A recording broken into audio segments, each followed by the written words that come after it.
Hey, welcome to Make Games, Drink Coffee, a podcast featuring interviews with game developers about their jobs, their hobbies, and whatever interests them. My name is Aaron Nemoitin.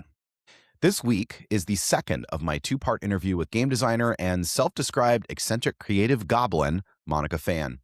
For this part of the interview, we talked about experiencing a wide variety of media as an artist, even stuff you might not like, the importance of long-term thinking and of doing what you enjoy because you enjoy it and not necessarily because there's an end goal, why we need escapist fantasies in games that don't necessarily cast us as a typical physically fit and attractive protagonist, and more. Remember, if you enjoy this episode, part 1 is also available. Okay, let's get right to it after the intro music, of course. Make games. Drink coffee. Here's my hot take, which no university will ever take my suggestion because it doesn't make business sense, is we should teach game design school or game development school like how we teach film school and art school. Because when I was like an artist, like when I was in art school, we had to go to like art show every week. Every week, like we have a class, like we literally half our class is to watch other people's art, is to see other people's art. And I got exposed and like to like so many art that I wouldn't otherwise seek it out before. Because like up until then, it's like how to draw, how to craft. The reason like art school is it's not about getting you better on your craft. It's about getting you good at understanding how big the world is and how many possibilities it is. And that's the same with film. Is like when I was in film school, we have to watch a new film like every day. I barely made film when I was in film school. I think I made like there's like one class that is like film making class, and the whole film school was about watch films, talking about film. My advantage as a game designer is I play a lot of game that I wouldn't play if I have a regular job. Like I play a lot of bad game. I judge for a lot of game awards. Like Steam Demo Week is happening. I play all those games that, to be fair, I'm not having a lot of game. I'm not having fun. A lot of game I'm playing, I'm like, it doesn't bring me joy. I'm very aware the game that bring me joy, but most game I play does not bring me joy. I'm not getting paid to do this, but like it's my responsibility because I'm from this school of education where it's all about art education is about art exposure. It's about seeing how other people do stuff as much like I've played a lot of dad game. I'm not a dad. I would never be a dad. I play a lot of military sim. I don't care about military. But to me, it's like, I want to see how different people approach art. Again, I'm from China where our culture is very monoculture. Most people look like me. Most people have the same background. And to me, the biggest luxury of being in America is your access to the culture, to the global culture. That is just like unthinkable when I was a kid in China. It's like, I can go eat African food. I can go eat Indian food. I can go watch like a Korean movie. And those are all reach of my fingertip. And to me, that's the biggest luxury of being like in America. When I was studying game design, we will learn the whole game design school. I spent 3 years learning game design. We learned how to make game in Unity. We learned how to make 3D model. We learned how to make, like, we learned the craft. But I don't think we ever had a class where it's about appreciate game. The other thing is like video game has a specialization issue. Like if you like, you can spend your whole career making FPS game. So there isn't a lot of incentive to play a dating sim. There isn't a lot of incentive to like, for me, because if I just leave on my own without any, I will play dating sim and cat game all day. But I know that wouldn't develop my career very far. So I have to play FPS. I have to play card game. I have to play like chess game because I know I need to do this because that's where the job is. But if your job is to make like MMO and you only play MMO, you don't really realize what you're missing. There's like, the stuff I know now is from 10 years, 20 years of like media literacy. It's not something you can like force fed someone in like a week. And I have a lot of time at work where we have two creative solutions, but one is easier to be measured by number than the other. And that one will almost always win because it's easier to measure. But we are definitely seeing this like is a lot of game makers do not have the media literacy training to make good art. And like the abstract thinking is like one like one thing.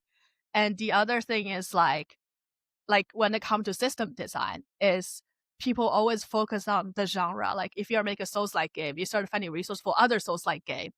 And it's always really narrow. And then we train an audience that get agitated when our design does not match their preconceived notion about what game of X genre should be played like. This is what I was hoping Game Pass would do, is Mm. give people access game that wouldn't otherwise spend money, but they can check out.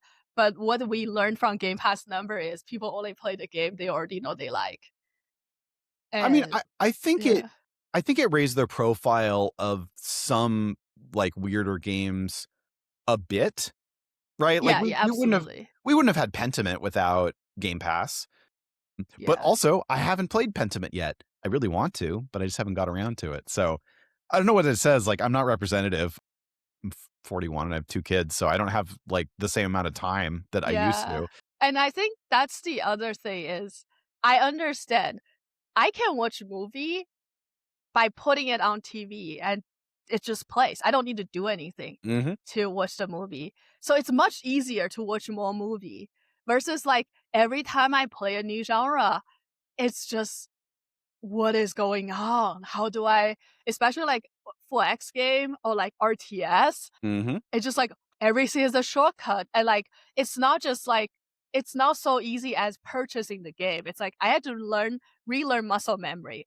I have to learn like a whole culture of like the language they use. And this I do game translation and that's why AI will never replace game localization because we don't use regular English when it comes to talk about video game. We don't Yeah. use regular Chinese when we talk to video game. Every genre developed their own culture, their own like type of muscle, their own type of convention. And so it's a lot harder to venture outside. It's a lot it takes a lot more and like I can imagine if I have kids and like I have a responsibility or like if I have to work 80 hours a week, I can imagine why it's so hard. That's why I think school is a good time to do that because hopefully you don't have as much. Yeah. I think that you're absolutely right that media literacy is a really important part of it, not just being able to make art, but also being able to make a variety of art that different people can understand and understanding the experience that they're going to have and what the context they have, is going into it. I went to film school and, I at some point knew how to load multiple kinds of 16 millimeter film cameras. That information is not useful to me now. But, uh, the, science fiction film class that I took and what I learned watching a bunch of films that I may not have watched otherwise because they were a little more obscure or weird. Same with the foreign, film class. That stuff's definitely useful. And I think even if I'm not gonna go and make stuff like what I saw in those classes, knowing that it's out there, it does make the world a little bit bigger and more interesting for me. And I think there's huge value in that. I think that teaching game development is important, but also if you're teaching game development and you're not also saying like, "Hey, you should be aware that the following games exist and you should check them out." And like, I think that anyone that goes to school to learn game design should play Papers, Please, for example. Things that push at the edges of what game design can be and what video games can accomplish and how they can make you feel. I think that stuff's really important. And I think one advantage that indie games have is that a lot of the most interesting examples of those things are not long games. And Yeah. so you can sit down and if you play it for an hour, you might beat it, or at least you'll get enough to understand what people are getting out of it. Like you can beat the beginner's guide in an hour, and that game has a lot to say. And you're going to get more interesting stuff out of that than you are playing the whatever fourth installment of some series that you've been into since you were a kid. The contradiction is there's the skill you need as a student that can get you job much easier out of school. And then there's the skill you develop that makes you go much further later Yeah. in the career. Oh, And those yeah. are different. I think America, like talk about like the technology is like we are always talking about the quarterly result. We are always thinking about near future.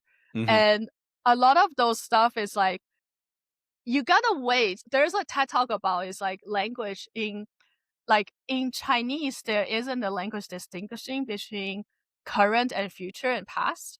Like we don't have tense. So people think a lot long run because future seems a lot closer. Versus like in English, there's like it's the tense language. It's like one day I will. And that just feels like so far away. So the way people think things is very different. So the sense of time is different and it changes how you see how to invest in your time. And I think that's like really hard to persuade people is like, yes, do this, but you may not see result in the next 3 years, but you should still do it. Yeah. Oh, absolutely. And I actually think Yeah.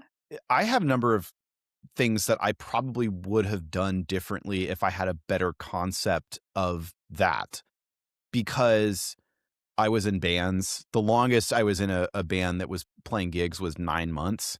That happened 3 times. It was 9 months for each one of them. But at some point I was like, you know what? Like I graduated college. I'm done with this. I'm just gonna do other stuff and have a career. But I know people that are successful in the music industry that were playing gigs. My band opened for their bands. Those bands did not make it, but the people stuck with it. And they're now in LA, getting nominated for Grammys and stuff, doing songwriting and production. I think that being able to acknowledge to yourself that you just enjoy doing a thing and you just want to do it for the sake of doing it. And if you can make money at it, that's great. And you are lucky, is a much better attitude than thinking that there is a jackpot, that if you can't see yourself hitting the jackpot in the next few years, then like it's not going to work out. That's a bad attitude in hindsight, but I'm no longer 22. So, the things You are can different. always go back. Also, like I would say like I think about like me doing acting a lot is I have like I was doing acting when I was a kid and then I quit when I was like 14, 15 because I had like at the time my agency was like you either do this list of cosmetic surgery to make yourself marketable or we don't see a career, we're not gonna keep signing you. Ugh, So I quit. And yeah. then I did it when I was in college and I had to quit again because I was on like student visa and stuff. And everyone is like, yeah, just go to LA and like grind your way up. I can't legally grind my way up as an immigrant. So I had to quit and now I'm like going back because I have a job where I'm stable, where it afford me to explore. And to me, it's like, I don't think those times are wasted. I'm always coming back to it. But I also, I'm like, I've been doing a lot of like learning in the past couple of years is just have compassion for yourself. Have Mhm. compassion. Just, it's okay. It's okay to stop. It's hard to like grind when you don't see hope, but always know you can always go back. You can always go back and do another band. And the previous experience is not wasted. Yeah, I mean, I understand that, especially, in the context of when my son was born.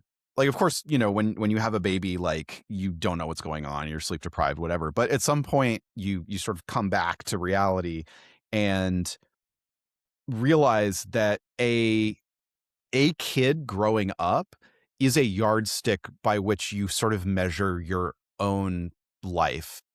They give you a concrete, like, this was a year ago, this was 2 years ago, this was a month ago, in a month from now, this will happen. Because the way kids grow up is much more clear than the way adults are, from 30 to 40, you don't change as much as your kid is going to change from like 0 to 2. So you see the differences very clearly. And then you can compare, that creates milestones in your own life. It was for me kind of scary at first because I am in some way also a sort of take life as it comes kind of person. I don't think I really meant to be, but it kind of just happened. And having something that anchors my perception of time like that was a big shock at first. And it made me really like step back and think about things. And now I sort of have more recognition that there are certain things that I would like to do. And because I enjoy them. And so I should just work towards doing them eventually, and because I like doing artistic things and creative things and whatnot. And I need to make sure that that becomes a part of my life, because otherwise, if I just keep taking it as it comes, then I'm just constantly like putting out fires and solving problems and doing the next thing. And then the long-term stuff that I just would like to do never happens. I was watching a TikTok today and they were like, the difference between like Chinese and American is like we can go back to like 4 generation, probably even longer. Every generation have a different is under a different political regime, under a different political stuff. So like, I think my generation was I was the first generation in our family that I made to 18 without war, without fundamental like political change. So my whole family, we are learning what it's like to live a life without preparing for death that can happen anytime. And that really changes like the thing. I mean, like politics is not so stable now, so who knows what's gonna happen. Make Games, Drink Coffee is brought to you by me, Aaron Nemoitin. No sponsors, just me doing the production, editing, even the music. I would really appreciate if you hit all the relevant buttons on whatever platform you're listening on. Subscribe, follow, like, review, comment, whichever verb is appropriate, so the almighty algorithms can put more of whatever this is in people's ears. As always, questions, comments, recipes for delicious cookies are always welcome at makegamesdrinkcoffee@gmail.com. All right, back to the show. I wanted to ask you, is there anything that you really want to talk about that's like topical or that's on your mind that just would be great on a podcast right now? I'm kind of curious about like, the heated rivalry and the whole explosion of like queer media. And those are, I think, different in the way that like I was around during the DEI era, where it's like you need to have a queer character. I've been thinking a lot about why none of those queer games, like very few of those games has the same cultural impact we are seeing right now. What is different? And can we replicate the success in game? Is what you're getting at the sort of question of like, is this the thing that is going to feel natural and right for the story that's being told? Or is it like central to it or like pivotal to it? Not even that. So like I grew up around, I was a Tumblr kid. I'm from that generation where like I spent a lot of time on like OS3 and Tumblr, and like, so I find it really interesting is in the past couple of years where even like not even heated rivalry, like Uma Musume, I don't know if you know that. Mm-mm. It's just like horse girl Oh, game the that horse is girl racing. extremely Yeah. yes. Yeah. And the funny thing is like, and like loving deep space is I had a lot of conversation with like older executive and try to explain this to them, and they all just be like, what is this? Why is this successful? Why are people doing it? But like to me as a Tumblr kids, it's like, yeah, first, but this is not new. This being around for as long as I have remembered, I have gained consciousness. I know this is a thing. And it's never like, I never see this I'll be like, I don't know why people, I know exactly why. And I think this is something I guess I want to talk about is we have a hidden market of just misfit kids. We have this hidden generation of people who there's so many potential and there's so many market, but every time a success like this happens, I just see a bunch of executives become so confused. And this keep happening. Yeah. To me, just like, what about is hard to understand? And I think that's the thing you don't get if you just check a box is, like you said, the abstract connection between character. I would like to call parasocial is this idea of like, even like AI lover is like a version of that. Is this you can absolutely fall in love with a fictional character. And the reason I'm so passionate about it is like I seriously believe I wouldn't be alive. I spent my whole teenage year become very suicidal. Uh and what keep me going is those Tumblr art, is those like fictional character, those parasocial relationship. Because when you don't see kindness, when you don't see acceptance in your life, you seek these type of stuff in fictional world. Mm. And Yeah. I'm just really surprised that we don't see these type of stuff in Western game a lot. I would say most characters that are popular in Western media are, if they were human, they would be equally popular in real life. It cannot defeat the purpose. It's like, yeah, they will be popular. It's like, yes, what is like, would you like to be a jock in the school? Would you like to be the like homecoming queen in the school? But what about those kids who never even want to be a homecoming queen? What about those kids who are emo, who they just want to stop getting bullied, but they don't want to change. They don't want to be popular. What about those kids? What do we have for them? Yeah. I feel like this is like a lot of like going back to the story, a lot of fantasy is becoming the one that other people want to be. Mhm. But what if you don't want to be that? If like, I think queerness is a good example because queerness is something you cannot change about yourself. And so like it's about, okay, this is who you are. You cannot change yourself. You cannot change your character customization. Now, can you still be happy? You Can already you have the still points in live? that attribute. You were born with those Yeah. points in that attribute, Yeah, you so you can't cannot change it. respect. I'm That's sorry, but you cannot respect. There's no drug to like magically respect you. yeah, yeah. Can you still be happy? Can you still be just live a fulfilling life? And which I think the answer is yes, but we don't see that a lot in like games or like even in a lot of Western media.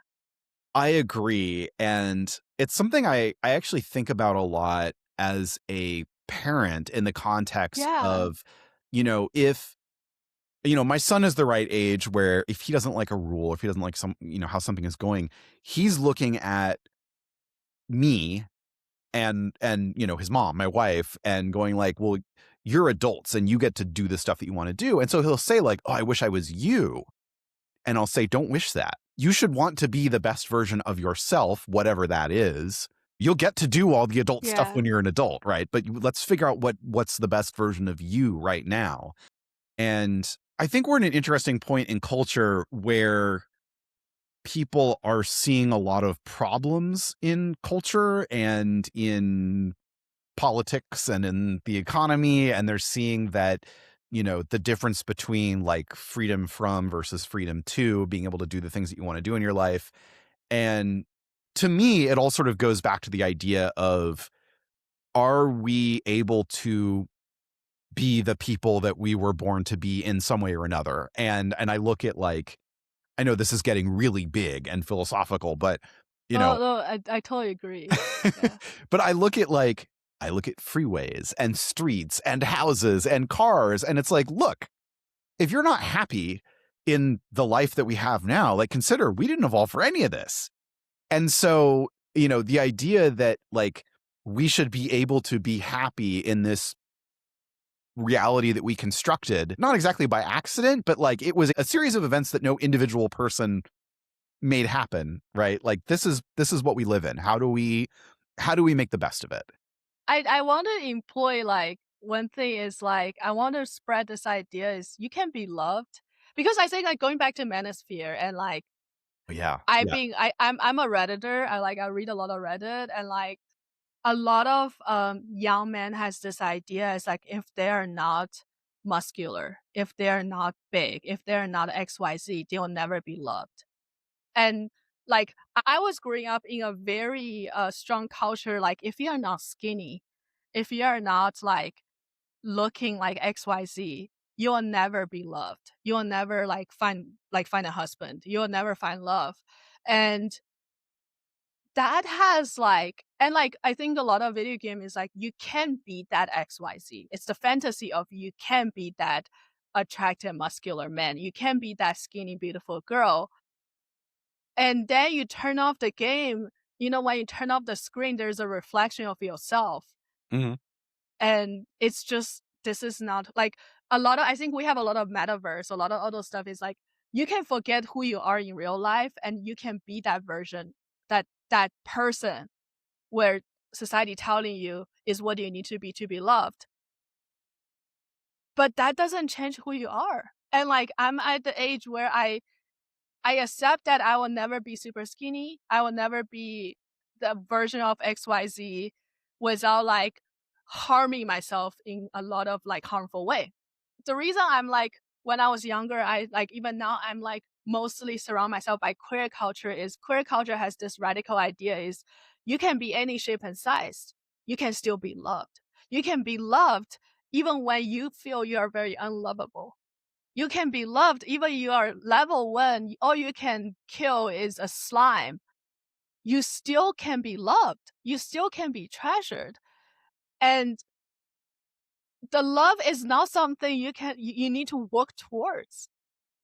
I think that's the thing is like one thing about Heated Rivalry is they try to pitch this to American network. And American network is you need to change the show to be XYZ because otherwise nobody will ever watch the show. So they had to like go to Canada and have a smaller budget.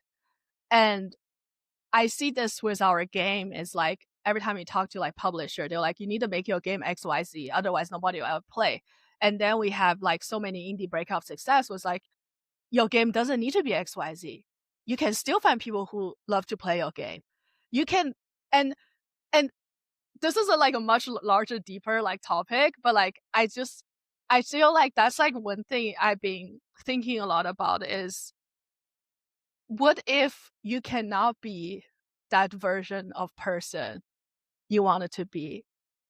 What if you are still loved? What if you are still accepted? What if the world still have a space for you? What if and like, I mean, I'm a woman in my 30s. I have been dealing with a lot of conversation about people around me is like, you need to get married and having kids, otherwise you'll be miserable. I don't want to live in a life where I'm always afraid of what if I don't become the person other people want me to be. Again, when I started playing video game after my concussion, video game opened a world of possibility to me that I never even thought it was possible. To me, video game is a wonderful avenue to open up possibility for people. And I want like one of the questions you had in the notes is what makes me feel hopeful is I hope by a lot of like queer media become mainstream, it inspired people to explore what is possible if you don't become someone else. What is possible if you just be yourself? What is possible if everyone is different? I always see America as a space, as a place where things are possible Mhm. because coming from like a monoculture. And when we like our whole conversation about like what VC want from AAA, like the institution stuff, it's all about like we have one standard. We have like the standard changes over the year, but we have a standard where everyone should aspire to be. But I feel like what if we don't have to? Like you have kids, like I hope you will wish your kids will be happy regardless what and how much they achieve in life. Mhm. Yeah. And I like to me that's like what I wish video game do more is to not not just create a fantasy you can escape to, but but teach you how to love yourself even when the screen is turned off. So when my screen goes dark, I don't get jump scared by my own face. That is too good a point not to end on. Monica Fan, thank you so much for being on Make Games Drink Coffee. Thank you. Thank you for listening to Make Games Drink Coffee. You can find the show online at makegamesdrinkcoffee.com, and you can email me at makegamesdrinkcoffee@gmail.com. Recording, editing, production, and original music by me, Aaron Nemoitin. Drink up. I'll see you next week.